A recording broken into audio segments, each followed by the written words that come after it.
पण ही एवढी एकच गोष्ट मी आयुष्यभर धड केलेली आहे, परंतु आम्ही एवढी केलेल्या आंदोलनामध्ये जो सळसळचा उत्साह मी अजिबात इतका अनुभवला नाही, तेवढा प्रचंड उत्साह तुमच्या आंदोलनामध्ये मी अनुभवला, हे मी नम्रपणाने मान्य करतो तुमच्या नेत्यांना आणि सळसळत्या पद्धतीने आंदोलन करणाऱ्या तुम्हा आंदोलकांना मी सर्वप्रथम लाल सलाम करतो, आपलं अभिनंदन करतो, आपलं कौतुक करतो।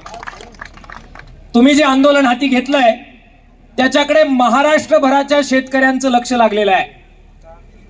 गेले 7-8 महिने, 1 वर्षभर दुधाच्यासाठी महाराष्ट्रभरातला शेतकरी आंदोलनात लढतोय। गावागावातील शेतकरी एकत्र येत आहेत, मंडप टाकतायत, उपोषण सुरू केलेली आहेत। गावागावातील शेतकरी एकत्र येत आहेत, रस्त्यावर येत आहेत, रास्ता रोको सुरू केलेली आहेत।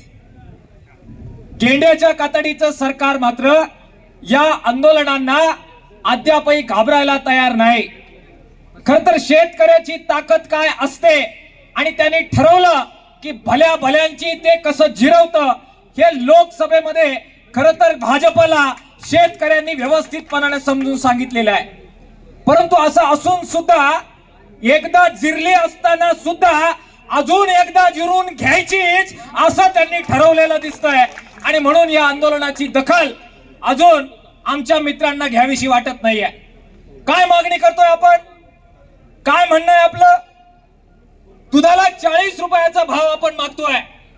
आमचे मित्र या जिल्ह्याचे पालकमंत्री आणि महाराष्ट्राचे दुग्ध विकास मंत्री त्यांनी सभागृहात सांगितलं आम्हाला मागणी मान्य आहे, 40 नाही पण आम्ही 30 देतो, वरून 5 अनुदान देतो, 30 अधिक 5 झाले 35। त्यांना वाटलं ते सगळ्या खुळ्यांच्या बाजारात आहे, केसावर फुगे उकण्याचे दिवस विखे साहेब गेले, शेतकऱ्याची पोरं शिकलेली आहे, त्यांना तुमचं केसावर फुगे विकणं बरोबर समजतं।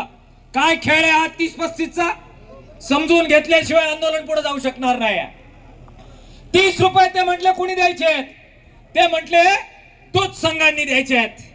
महाराष्ट्रामध्ये 74% दूध हे खाजगी दूध संघांना जातं।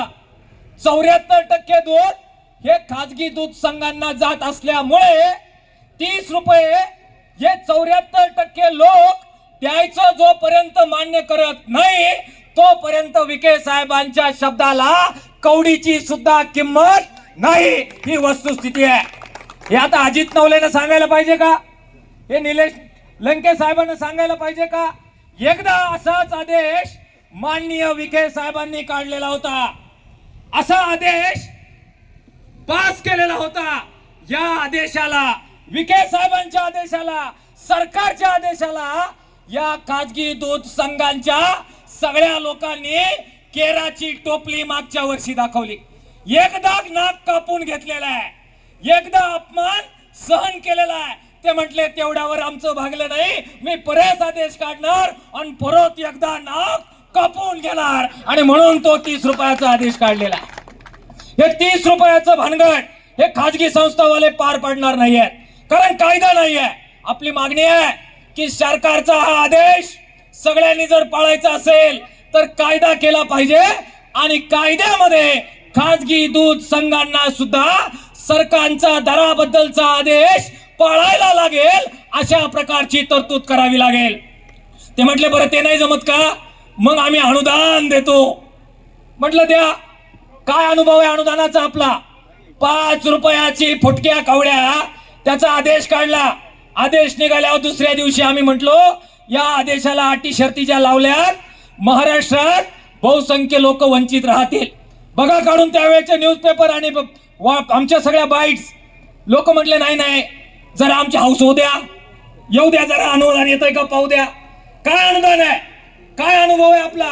अरे अटी शर्ती अशा लावल्या की 80% लोक त्या अनुदानापासून वंचित राहिले। लोक म्हटले अनुदान नको, भीक नको, पण कुत्रा आवार अशी म्हणण्याची वेळ त्या अनुदानाची आपल्यावर आलेली आहे।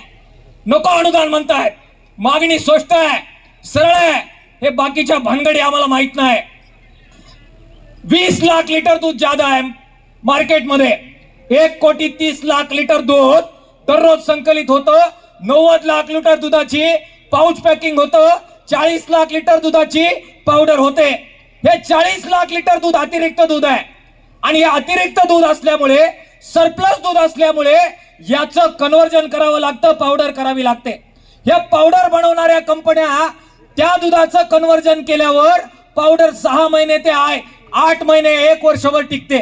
या पावडर बनवणाऱ्या कंपन्या एकत्र येतात, लॉबिंग करतात आणि ठरवून भाव पाडतात. एकदा नाही पाडले, आमच्या 5वीला पुरलेला आहे.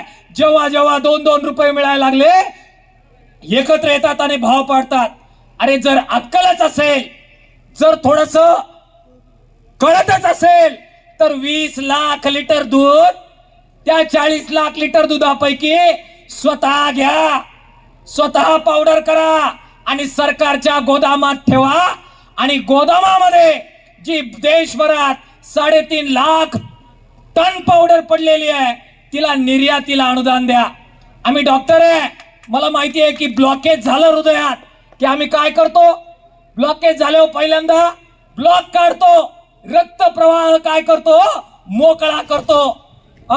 कॉलेज चालवताना मेडिकलचं आणि डॉक्टर तयार करताना आणि खासदारकीला डॉक्टरच उभा करताना मग दूध धंद्यामध्ये 20 लाख लिटर दुधाचं ब्लॉकेज झालंय ते काढ, म्हणजे मग प्रश्न सुटेल. एवढं जर लक्षात येत नसेल तर मला वाटतं त्यापेक्षा दुर्दैव काय आहे. तुम्ही काय करावं लंके साहेब, मंत्र्यांनी काय करावं आम्हाला काही सांगायचं नाहीये. तुमची भूमिकेचं मी स्वागत करतो. एकदम रोखोक माणूस तुम्हाला नेता म्हणून मिळालेला आहे. तो म्हणतो झांगड गुत्ता आकडेवारी बिकडेवारी तुम्ही पाहायची.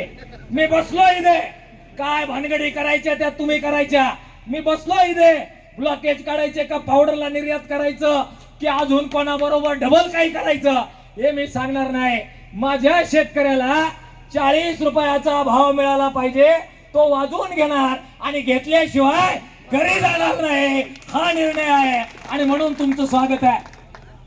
किसान सभेच्या वतीने मी पाठिंबा देतोच, पण त्याच्याच बरोबर गेले 2009 पासून महाराष्ट्रभरातील विचारवंत, दूध धंद्यात काम करणारे वेगवेगळे कार्यकर्ते, वेगवेगळे नेते, वेगवेगळ्या पुढाऱ्यांची दूध उत्पादक शेतकरी संघर्ष समिती आम्ही तयार केली आहे.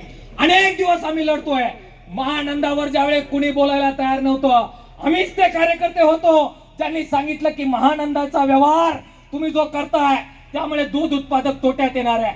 आणि म्हणून मित्रांनो, आज किसान सभेच्या वतीनं लंके साहेब पाठिंबा आहेच, महाराष्ट्रभराच्या सगळ्या दूध उत्पादकांचा पाठिंबा आहे, पण दूध उत्पादक शेतकरी संघर्ष समितीचा सुद्धा सक्रिय पाठिंबा या आंदोलनाला, तुमच्या नेतृत्वाला आम्ही देतो.